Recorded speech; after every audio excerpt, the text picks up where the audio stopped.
Welcome to the Outlander Unhinged podcast, where we talk deep dives, wild theories, and the heart of Outlander.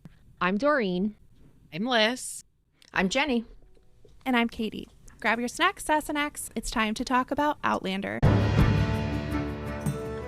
Welcome back, everyone, to episode 22 of the Outlander Unhinged podcast. We are inching closer and closer to the premiere of season 8. Let's jump right in. Jenny, what are we talking about today? Today's topic is recapping season 7 ahead of season 8. Do you even remember what happened?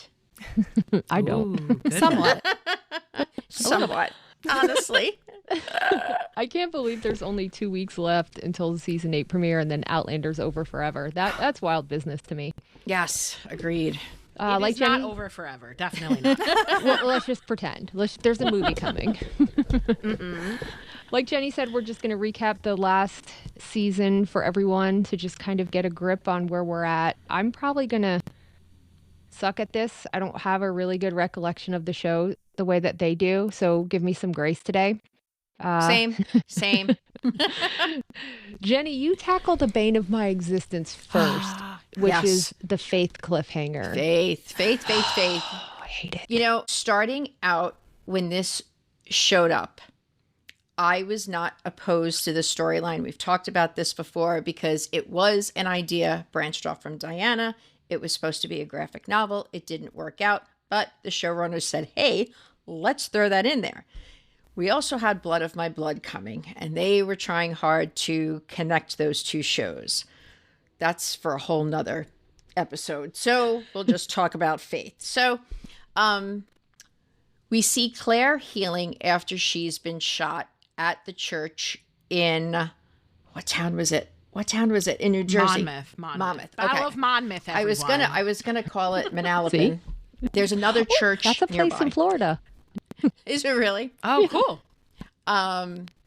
So I guess it left the viewer kind of wondering whether Claire was hallucinating or not.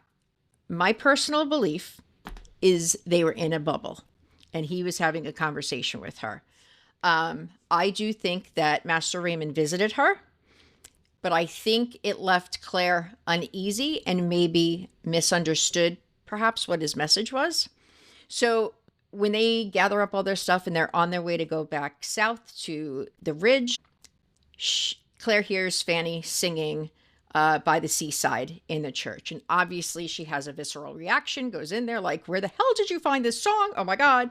And that was the link that was supposed to go to Blood of My Blood. And to be honest with you, terribly disappointed because it was just this random song stuck in there with Claire's mom singing it to Claire as a child. We already knew that happened. There wasn't a link between Blood of My Blood so far and this moment in the show. So I think all of this, and I think you agree, Doreen, was just to get viewers to latch on to Blood of My Blood. And that's not meant to separate that. Listen, Katie don't think that as well. It's just we have had conversations about this just like, this is such crap. I can't believe this. So we're left to wonder whether or not there is going to be a link with actual Faith being alive at some point. I personally don't think so. I think it's going to kind of end the story there. They're going to have a moment. They'll have a little bit more grief to process, and that's going to be the end of it. What else do you guys have to add? Okay. So I do agree that, and I want to clarify, when you say they're in a bubble, you don't think that Master Raymond's physical being is in that room? Because I do not think his physical being was there. What do you think, Listen, Katie? Oh, I think he was there. Okay, Katie, do I you? do. I think, all right, I want to say this delicately. Okay. Go to, oh God, what, Space Between. I think that's the same thing that's happening there. Correct. Agree. So okay. So it's just a difference. And this is always a stumble with Doreen and I. How I process things and how she processes things. We're going to disagree right now of what's happening, but we both know that it's that storyline. It's just how we come to it. Well, Okay, Katie, do you think his physical being was there? I don't know. I mean, Okay. because I don't fully believe. I agree with Jenny. I think that a lot of that brought up memories for her of Faith specifically, since that's the last time, well, not the last time she saw Master Raymond, but you know what I mean, like the last time he had healed her. And so I think that probably brought up a lot of trauma for her, and maybe she heard something. Like Jenny said, she's, hearing things, or maybe Fanny was singing another song and Claire hallucinated that she was singing beside the seaside, right? So I truly don't know. I don't know if he was a figment of her imagination. I don't know if it was something else. I want to add in one more thing too about that scene. I had read, I can't remember what the website was, but it was the end of season 7. They were not confirmed to be getting season 8. So they scrambled for this scene, and it was supposed to be more mystical and like, I don't know whether he was supposed to appear like godlike, like, the heavens opened and he comes down, but they had to cut back on the cost. So he literally walked from behind a sheet that was hanging. And so I think that's where the confusion comes from, whether we think it's an actual thing or not. The other argument is going to be that Jamie was sitting right there, heard nothing, saw nothing. So again, that brings me to space between. So I don't think Jamie would hear that. I think this is a very specific conversation between Master Raymond, and they're just pulling from that story. So, okay. I think, and I know what you're saying about the space between and that the situation in the sound bubble without spoilers, but I think that can take place whether his physical being is there or not. And that Claire, in a dream state, same way that we've seen Jamie, can access that space, and so can he. And I do think for the show, they're going to resolve it very quickly. And I almost am thinking Claire's just going to wake up like it was all a dream, and she never even heard Fanny singing that song. Yeah. But we know from the promo photos that we will see the locket. And Fanny and Jane's mother's name is Faith. We know that, but it's not. Well, and The same. I almost wondered if they were going to try to play it off like in the book, because I know Diana had, came out afterwards because she was not very happy about it. She was like, listen, this isn't my story. That's not how it is in the books. And so she explained how it plays out in the book. So I kind of wonder if they're going to do something like that. I really do like that theory, Doreen, and I've wondered that as well. Like, is she just going to wake up and it's all a dream and she was just dreaming Master Raymond and Fanny and all that? But then we also have that scene with Rollo in there. So I'm like, that was separate, I know. But then it's kind of confusing how they pieced it all together, because we go from that to Rollo to they're collecting all their things and Rollo isn't there. So I don't know, but they put it in after the hard. fact for shock value to get people interested in Blood of My Blood, Yes, and they're going to agreed. resolve it quickly. Yeah. So yeah. I will say I can't rewatch the end of season 7 without sobbing uncontrollably, because Katrina did such an incredible job in that moment with her acting. You just feel every possible emotion. And Katrina also has this incredible ability to act with her eyes and with her face, not just with her body. She is just a powerhouse talent. So excellent job, Katrina. We would be remiss to not mention then Sam's acting Absolutely. in the scene. Look, I actually have goosebumps thinking about this. I am so sorry. Sorry. you're good. His acting in the scene where he when the doctor left the church and he called him you whore. That acting, Sam's face. Oh my Yeah. gosh. Like that kind of stuff brings me to tears. And I don't know whether they won awards. I don't follow those kind of things, but that was some amazing acting on his I think part. They're a that great was- duo. Yeah, I think that was was. absolutely his best performance in the series so far. Yeah. And then I think Incredible. Katrina's for me was that night that she did the horizontal tango with Lord John Bay. Like the screaming and her that, oh my God, that like visceral reaction, just the Yep. screaming. She was incredible. Phenomenal. Yeah. I'm sorry. I don't want to I know, I was drinking again. You can't make me do a spit take. the horizontal tango with Lord John. I just horizontal wasn't tango. prepared. I mean, they could have been vertical. I don't know how they were doing it. We didn't get to see, That's which right. I'm glad. True. I don't want to see that. It was Oh, behind I closed want to doors. see that. I just want to say one quick thing about Master Aemon before we jump to the next topic. I do think that he was there, and I know we've all had discussions with each other at different points about, well, how could Jaime be there? How could he be asleep? He's such a light sleeper all throughout the story. He's such a light sleeper. He wouldn't let anyone get past him.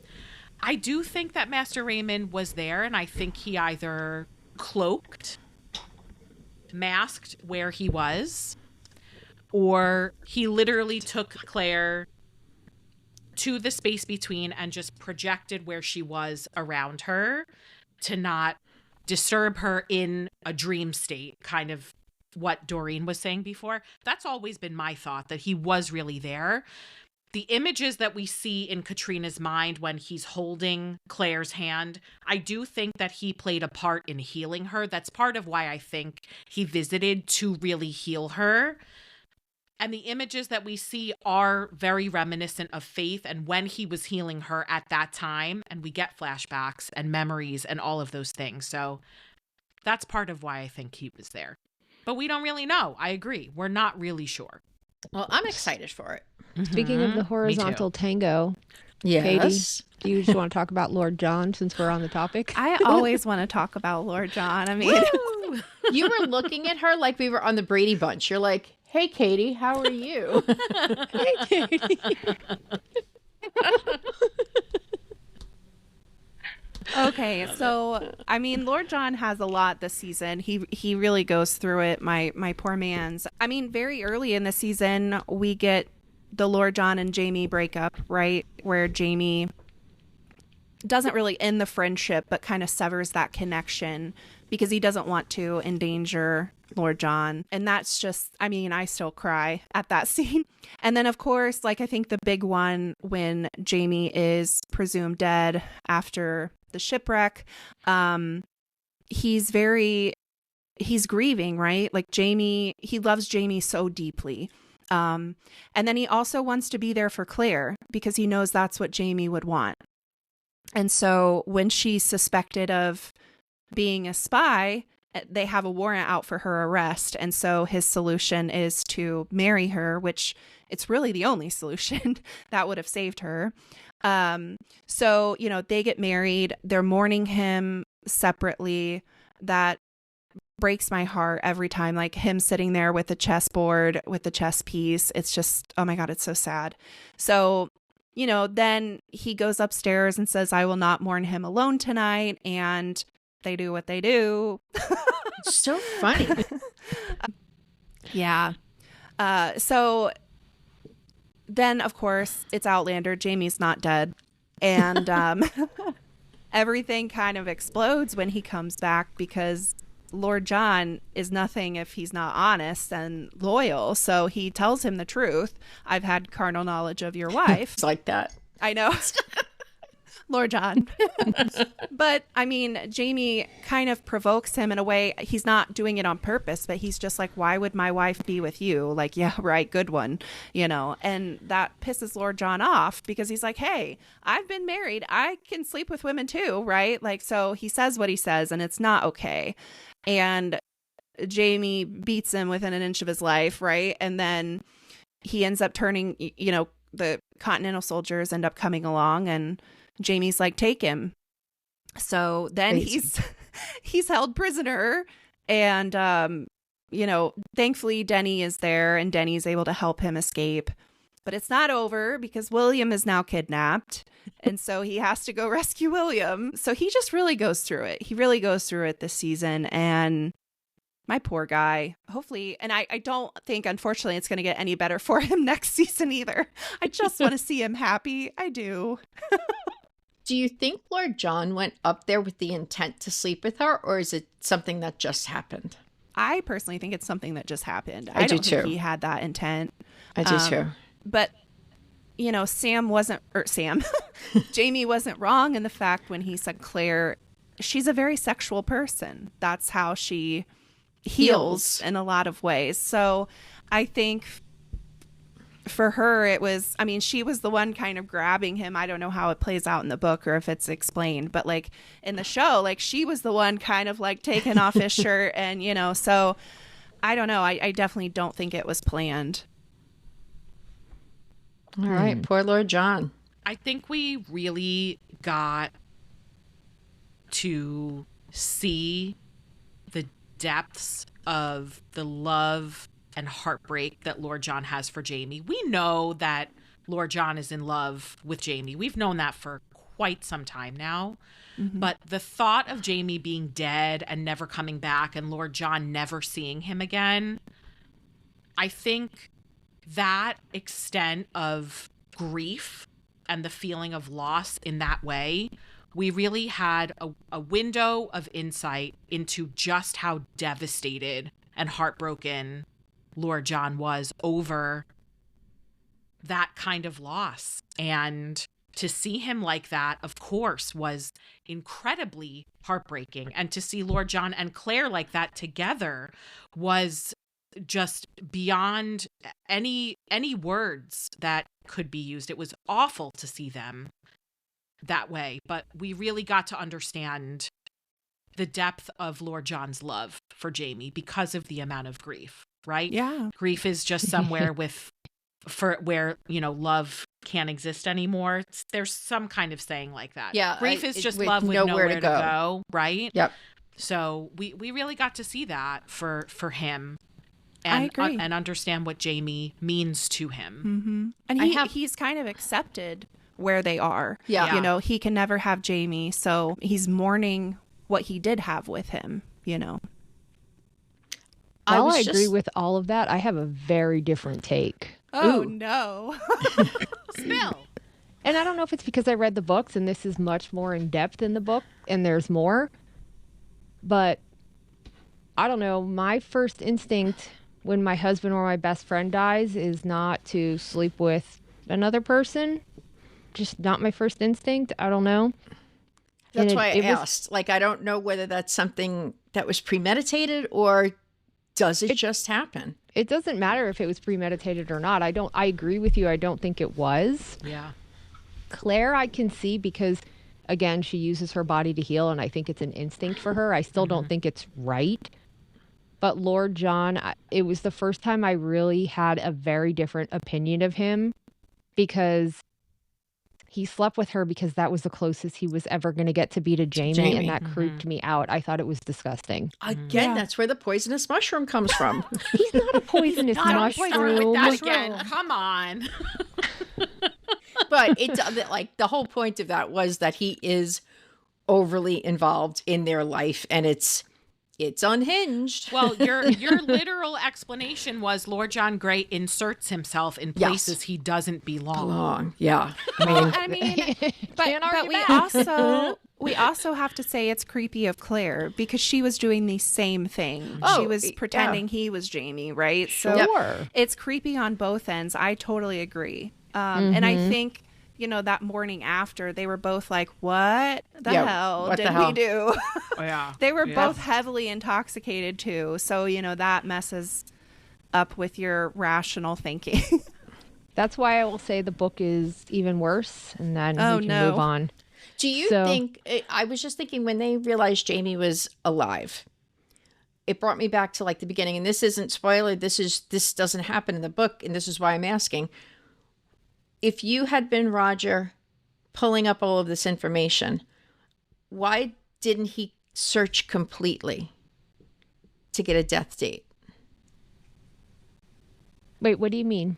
So when Roger finds the paperwork that Jamie is alive and he's in Edinburgh and he's at the print shop, that's where Claire went back to. Why didn't he search further in the paperwork to get a death date? I wouldn't think Claire would want to know that, personally. I think Roger would, though. I think I Roger think would there's for a sure. reason. Give me. Go ahead. I can't. Oh, you can't. Okay. Yeah, it just, that was my first thought. It's Okay, because moving on. Roger is the Mobius, and I'm just kidding. Wait, did you just say Roger's the Mobius? Mm-hmm. Can we expand on that? So I've talked about that before, that I actually think Roger is the center of the story, that he is the person holding everything together, and everything is happening around him because he is a pivotal part of the entire story. So he's controlling the Mobius. Not in the way that Master Raymond would necessarily, but his presence, the Mobius functioning and working, is dependent on Roger's existence and following through with his storylines. So do you think, we're getting off topic, sorry. Do you think the Mobius is a physical thing? Is that how you view it? I think it's more than one thing.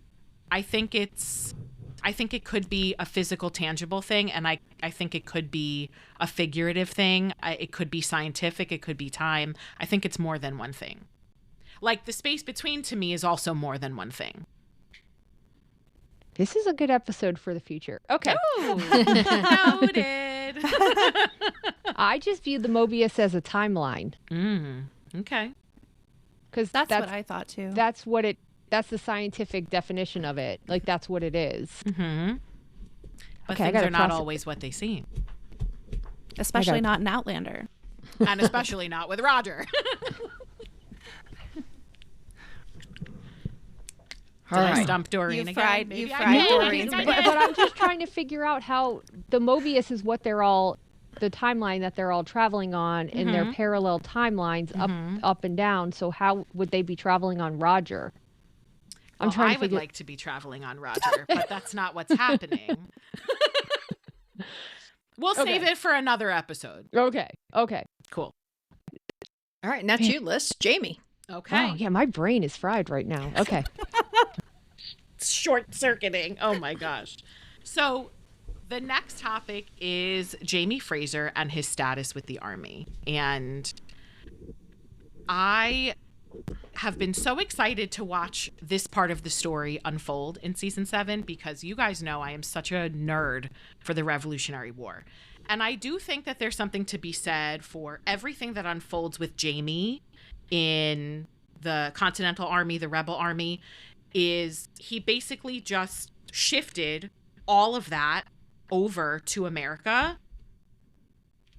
if he wasn't in Scotland. And I think that everything that is happening here is probably what would have unfolded in a different kind of way if he was still in Scotland and not in America. But I do think that the America storyline is pivotal for Jamie. And his involvement from the get-go with the Sons of Liberty had me screaming at the top of my lungs, because the Sons of Liberty was really an underground group of rebels who were for independence before it was really safe to be talking about a desire for independence. And Jamie being asked to be one of the people involved in the Sons of Liberty, first of all, it was a huge testament to how Jamie was seen as a person in the army, as a leader, his reputation, the way people respected him and spoke about him. But he had already decided that he was for independence based on his conversations with Claire. He already knew he was going to be involved. How he got involved was a very wiggly situation, because he was conscripted and forced to serve in the army. So it's interesting to think about, at least for me, if Jamie were going to make the decision to join the army, when would he have done that had he not been conscripted? But at the same time, he was conscripted at the time that he was supposed to join the army. So all of that, again, is predestined. And we see Jamie move up in rank. He takes his job incredibly seriously. He is a leader of men, always. And I think that Jamie's position in the army is really his inner Laird coming out. We see his leadership skills present in many different forms, right? The way that he is on the ridge, the way that he is in the army, the way that he is in his family. I will say toward the end of his service in the army, because we do see him resign in the army after Claire is shot. I don't think Jamie is done yet. I don't think he's done yet. And I think this is a temporary resignation. There are many other battles to be fought until we get to the Battle of Yorktown, which is the final battle for the Revolutionary War. And I think there's going to be many more, not just this battle at King's Mountain, whatever that is, but there are lots of other battles taking place throughout the colonies to get to the Battle of Yorktown. I also think it is wild that Jamie has now interacted twice with George Washington, 2 times with George Washington, and I'm hoping to see Benedict Arnold again as well. I'm really hoping that we see him as a turncoat, because that is a huge part of the Revolutionary War, but it was also a conversation between Jamie and Claire as well. So what do you guys think about Jamie's involvement in the army? I want to ask a very random question to you guys. So we saw Jamie resign, and we don't really know what that looks like for the next season. But don't you guys think it's odd? Because if we're being honest, this is all about colonization. They're colonizing America. No matter which side you're on, that's what is happening. And I've always viewed Outlander about the Jacobite uprising and the colonization of Scotland, and how the Scots are so against that. And it's just odd to me how Jamie is now colonizing America, no matter which way, and the natives, no matter which way you look at it. And it's something that very recently I've started thinking about, how obviously we don't want the British to win, and there was a lot of terrible things, but the British were kind of against slavery. And, I know Jamie as a person, he's trying to warn the natives. He's trying to work with the indigenous. He's trying to protect them. He's trying to warn them. But it's such an interesting shift to me, the way that he's now, in theory, taking his land from natives and colonizing after what happened in Scotland. And I just wondered if any of you thought that that was a weird shift. Yeah. Yeah. Because to me, the Battle of Culloden parallels a lot of things that go on in the world for centuries. So I also do wonder why the British thought that it was a good idea to go against the people that they had actually thrown out of their own countries, and thought that they wouldn't rebel again. Like, that to me was mind blowing. And Yeah, look, because- we do know that had the British won, slavery would have been banned 100 years earlier. So it would have saved a lot of lives. And yeah, things may not be as difficult as they are today had they been given, had it been fixed 100 years earlier. So I guess I just wonder if maybe, and this is more, I guess, in book 10, if we're going to see Jamie, I do feel we're going to see Jamie really try to fight for the indigenous people in ways that we haven't been introduced to yet in the books. I hope so. I really feel that that's going to be a parallel that we're going to see, that he's going to help them. Yeah, I would agree with that. And it would be so nice to see that. To your point, I do think that Jamie has made the decision to trust that history is going to be recorded the way that Claire tells him it is going to be recorded. Mm-hmm. And so for that Yeah, reason, I he agree with makes that. his decisions based on what he knows to be true. Whether he feels that it's the right thing in his heart or not, he puts all of his trust into his wife, and rightfully so. And the decisions that he makes now, as he has said so many times before, are not just for himself. They are for Claire. They are for Brianna, Roger, the children. They are for Ian and the future, all of the things that are going to come to pass because they have already happened and already been recorded. And it's a much bigger conversation to have. And it was such a great point for you to bring up. But I do think that Jamie just trusts that things are going to happen the way that Claire tells him they are going to. And I think of young Ian, right? And his Mhm. connection with the indigenous people. And it's, you know, I guess I had never thought of it that way, of like, you know, them being pushed out of Scotland and then they're essentially doing the same thing. That's a very good point. Mhm. I had never really thought about that. Well, maybe that's something we can circle back with at another time because there's a Yeah. lot to think about there. So There is. my next thing is William. So very briefly, I think we all just what we saw, we really got to know William in Mhm. season 7 A and B. We got to see him briefly interact with Brianna, and then we of course saw the moment where he learned the truth about who he is. And I would gather that the reoccurring theme we will see in season 8 is him really trying to struggle with his identity and what it means for him, having been basically royal his entire life. He's a lord, and to know now that he is a bastard and what that means for him and the life that he has built for himself. So that's really all I have to say about what we saw of him in season 7. We really got to know him. We saw him have very conflicting emotions and lose Jane. But we also saw that he put a lot of faith and a lot of trust in Jamie and Claire by leaving Fanny with them, which alludes to the fact that there is a lot of love and respect there for Jamie.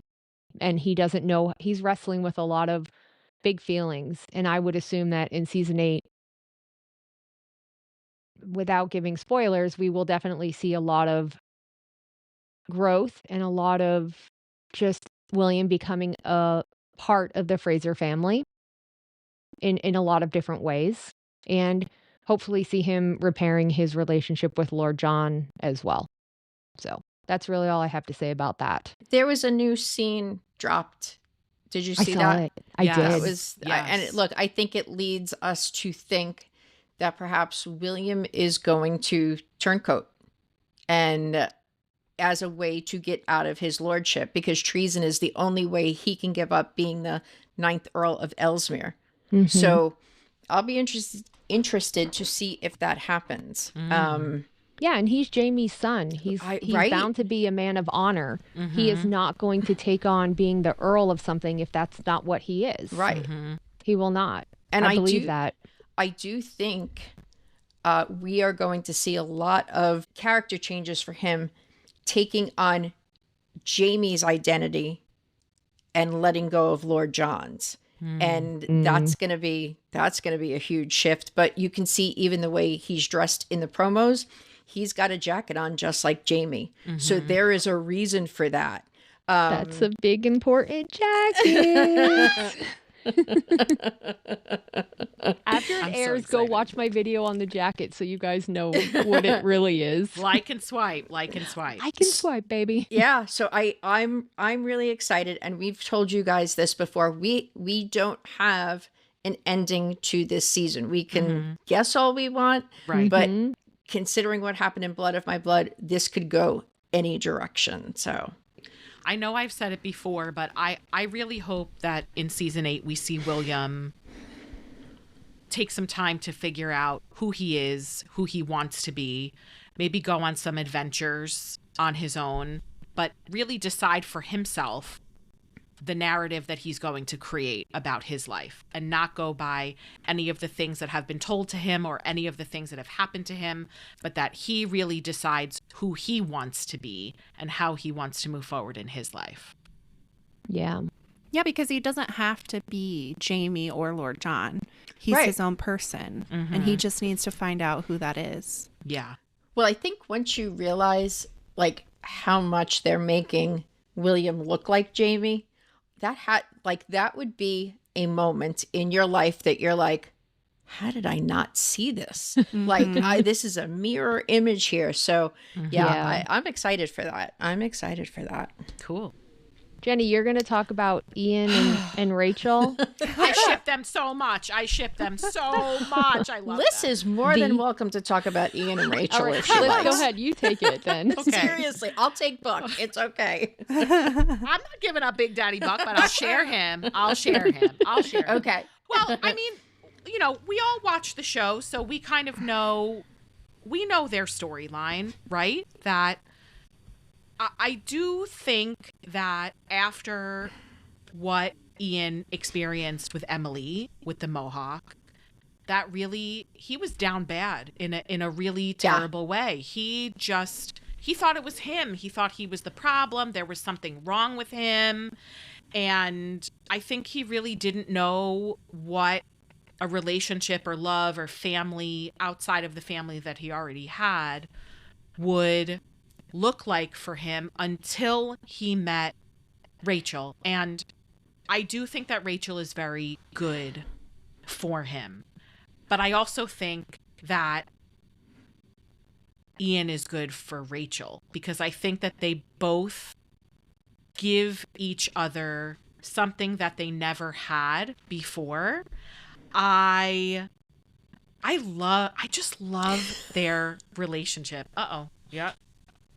I have a question. I raised my hand. I'm a good little girl. You are. Was anyone shocked to see what a little freak Rachel was in the bedroom? Yes. Stop. Don't get me started. I'm still disturbed by the velvet comment. This is why I didn't want to talk about them, and I passed it off the list. Like, I get the creeps thinking about him saying, "You've got a round arse," like Jamie. Like, do the Frasier men have like an ass fetish? Like, what's going on? Maybe. Like, Probably do. Maybe they do. Yeah. Look, here's the thing. When Ian started out on the show, he was a young kid. Even the actor himself was young, and this has been over the course of 10 years. And I personally could be an age thing, cannot watch a kid turn into an adult. It's like watching your own kid. So Fair. I get that. That's fair. I get that. Listen, I'm bothered by the Quakers as a whole. I'm probably going to get roasted for this. I cannot stand the way they talk. It drives me nuts. We've talked about this before. It's cute. I think it's sweet. It's Liz a is going to lot. talk like that for the rest of the episode. No, How don't. is thee this day? How is thee this morrow? It's so overwhelming in the book too. Liz in has been book fired, 9, guys. She's no longer part of the podcast. you're out of here. Thee is out of here. Where's my buzzer? You know what? But I really, you know what? I think there's a good chance that Ian could help Rachel not be so Quakery and kind of explore that there is more of a secular world outside of the world that she has grown into. And I think that Rachel could really ground Ian maybe back to some of his roots, or just make him feel that it's okay for him to be more than one thing. It's okay for him to belong in more than one place. But I also have to say that if we do not get more Swiftest of Lizards in season 8, I will be very upset, because I am desperate, knowing that Ian and Rachel are now expecting for Ian to be able to spend time with his son, who must be a little bit older by now. And he was asked to give Swiftest of Lizards a name for when he walks in the secular world. And if that was not a telltale sign that there was more to that story, Mm-hmm. you know, then we are terribly confused. But I really would love more Swiftest of Lizards. I would like to see him again. Okay, so when we left Ian and Rachel, they were getting ready to travel back to the Ridge. They had Mhm. just lost Rolo, and she Yes. announced that she was pregnant. So that's where Correct. we left them, correct? Correct. It'll be interesting to see how she does on the Ridge, because that's a very different way of life. It is. Very Yeah. different. It is. And it will be interesting to see how she does without Denny there as well. Yeah. Because I would imagine Denny's going to stay with the Continental Army and travel and doctor with them. Oh, so this is why I get so confused with the show and the books, because I just thought to myself, wait, what? Where's Denny? I just had to. Right. It's Denny's story is so when you get to Denny's story Yep. in the book, you guys will be sobbing. Oh, It is so gosh. beautiful. That's it is why so my beautiful. eyes- I'm like this most of the time. Like, where are we in the book? Where are we in the show? I'm not having a stroke. I promise. Okay, so Katie, where did we leave Brianna, Roger, Mandy, and Jemmy? I can't even remember where we left them. Oh my gosh. So where we 1739. where we left off, they had finally rejoined Roger. So, Okay. Jemmy was kidnapped. They thought that Rob had taken him back through the stones for the Spaniard's gold. He didn't. He just made it look like that so Roger would go after him. He thought that Bree was just going to let him push her over. No, she's a baddie. Like, she is her mother and her father. She fights back, hits him with the frying pan, pulls a Rapunzel, Yeah, I love her. But so Mandy and her connection with Jim led them to where he actually was. And so they all together went back to, Bree went back to Lollybrock and found Rob and Captain Richardson, which blew my mind. And That was they wild. were, so they escaped, and then they went all to the stones, and they're back with Roger and Buck. So that's where we left them. And she got to meet her granddad. Oh, Brian. I hated that scene. I hated that I scene thought so much. Yeah, I It was thought it so could have bad. been a little bit more personable. I felt like it was just not Sophie. I just felt like it was written kind of cold. I think we've talked about this before, Doreen. I'm convinced it was a split screen and that they were not acting at the same time. Agree. So it made it like, this is my line. Well, this is my line, but there's nobody there to like interact Yeah. with facial Right. expressions. Yeah. And Yeah. what I will say is the interaction that happens is completely different. And I do personally think you guys will like that part in the book better than what happened here. Agree. So, Agree. yeah, So pisses okay, me off. from that storyline, well, I'll let Liz do it because this is her man. Well, Her Jenny, second man. Jenny can, nobody comes before. But they Roger and are Frank except grandfather. Jamie. But- Grandfather and grandson. So They are. Yeah. So, I don't Jenny, wanna you want to think. talk about it? she So- likes to keep it in the family. Just like Lord John. So I do. the last we see of Buck is with the family. They're all standing at the bottom of the road at Lallybrock, and everybody's happy. What broke my heart at that moment is it was Brianna, Roger, and the kids all hugging, and Buck was kind of off to the side.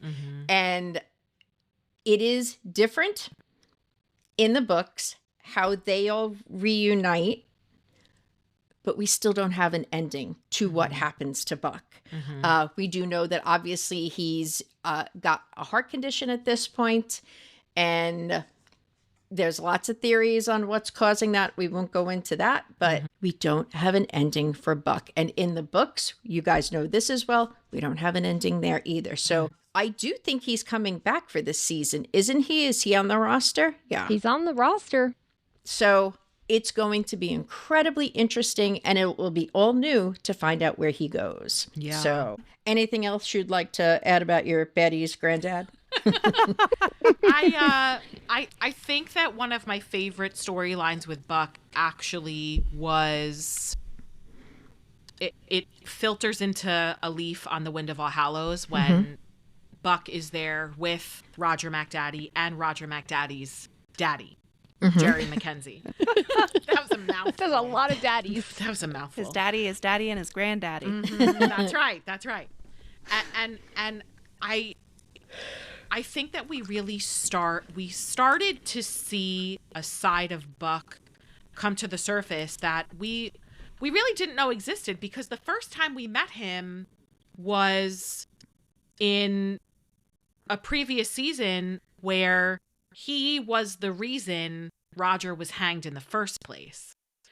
And he becomes a totally different character, Buck, in season 7 when he travels and follows Roger back to Lallybroch because he didn't know what happened, and we learn his story.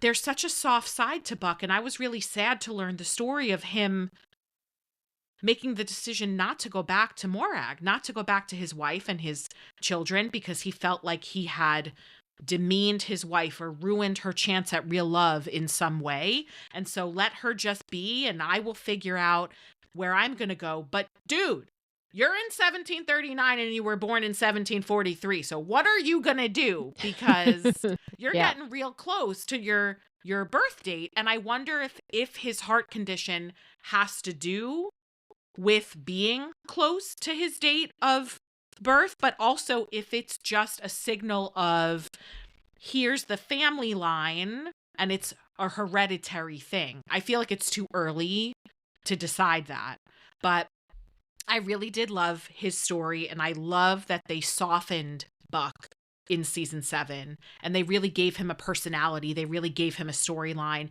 and they allowed Buck to interact with his family in this way.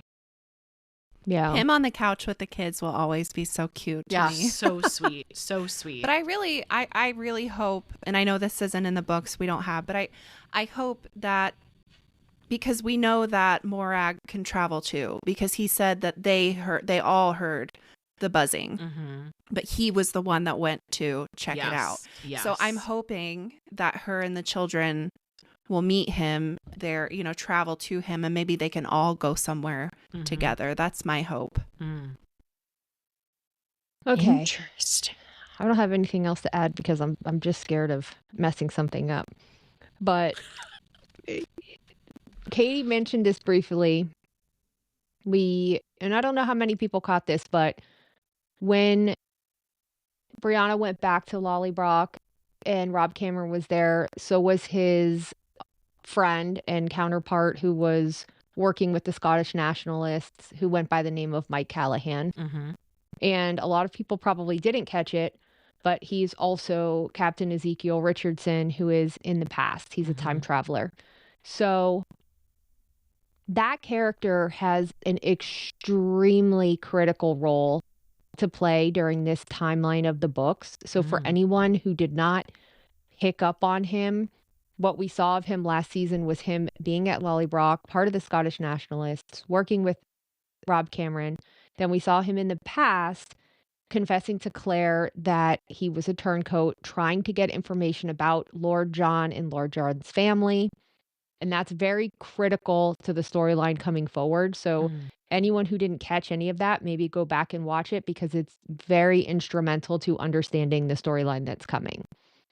The other character that is also very instrumental and kind of was glossed over is Percy Wainwright Beesham, who when they were having the secret dinner at their house with George Washington, he was there and he introduced himself, and Claire thought, oh, maybe we're related.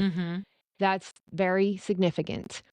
And we also learned at that time that he had betrayed Lord John, was Lord John's lover, and was Lord John's stepbrother. So if none of that stood out to you, this character also has an instrumental role to play in the storyline with Lord John in season 8. So go back and watch that and pay attention to that. I think the other things that we didn't catch is they're all going back to the Ridge. We're going to see the new big house. And I'm pretty sure that's the majority of the storylines that we are leading into the season, unless you guys find something that I missed. I can't think of anything. Okay. I think we covered the main storylines. Yeah. That are continuing from season 7, or that we hope are continuing from season 7. Right? Who so knows too. what they're going to be adding in? We really have no idea. Right. Well, we know that Fergus and Marsley are going to be returning. We do. And it'll be interesting because they had a very big part of the plot in the season that just passed, and they left all of that out. Mm-hmm. So Wow. I am very interested to see how they're gonna tie that in. But I guess that's a good place for us to wrap today. So I just can't believe we're coming up to the final season. I You know. We are. I know. Hopefully that means book 10 is coming soon. Hope I so. can't wait. I can't wait. Hopefully they wait a little longer so I can catch up. I was talking to Liz last night about just skipping ahead, and I'm telling you guys, this is my last ditch effort. You're not going to miss big things. It's little Yeah. tiny tweaks and expanded storylines, but if you just read 8 and 9, you would not. It wouldn't be some massive miss, and you'd be current. Yeah. It's worth it. It's Well, that's worth what it. Jenny, that's what you did, isn't it? You just Yeah. started with 7. 7, because I there was no new information, and before season 7 dropped, I kept getting spoilers. I'm like, why am I doing this to myself? Went right through them, and and then I used the companions as well to make sure I could get the synopsis of book 6. And again, look, some of these books I go through the earlier ones if I'm on a train of thought, so it's nice to have them on hand to do that. But like, I haven't read book 2 in I couldn't tell you how long. So we'll go back through them. It'll all be fine. Yeah. Cool. Oh, All Jenny, right. I forgot to tell you. I'm so sorry. I met Dottie. I met her in Lord John and the Brotherhood of the Blade. She was just born. Yep. Love That's Dottie. one of our favorite characters. Oh, God. I remembered whenever and somebody in the live was like, I love Dottie. And I was like, is that Dottie? Because they introduced her as Dorothea. Yep. And so I was like, oh my God, Yep. Jenny loves her. Oh, God. Look, when I tell you, you're going to love her. Her storyline, I can't. You are Amazing. going to lose your mind. mind You're when right. you realize who she is. Yes. Oh, Yes. Cool. Okay. You lose your Okay. mind when you, I mean, Amazing. that will be a moment Yes. of Yeah. So record myself when I. Yes. but you won't find out until book 8. Okay. Okay. Yeah. Yeah. So- Moby's a ways away. I see you. Yeah. Boomy's Okay. wagging his Well, tail I think at we're me. going to wrap this one up unless anyone else has anything to add. I don't think so. Matt Roberts, please do us proud. Please. Please make us proud, Matt Roberts. Please. Well, it's too late. It's already done. It is what it is. Yeah, right? I know, but please make us proud. We can also add, make sure that you're following us on our Outlander Unhinged TikTok page. You can find us from that page to our personal accounts on TikTok. And then we also have Outlander Unhinged on YouTube. So any follows are always appreciated. Yeah, thank you for tuning in, and make sure you keep tuning in for more deep dives and wild theories. And until next time, we will see you in the space between.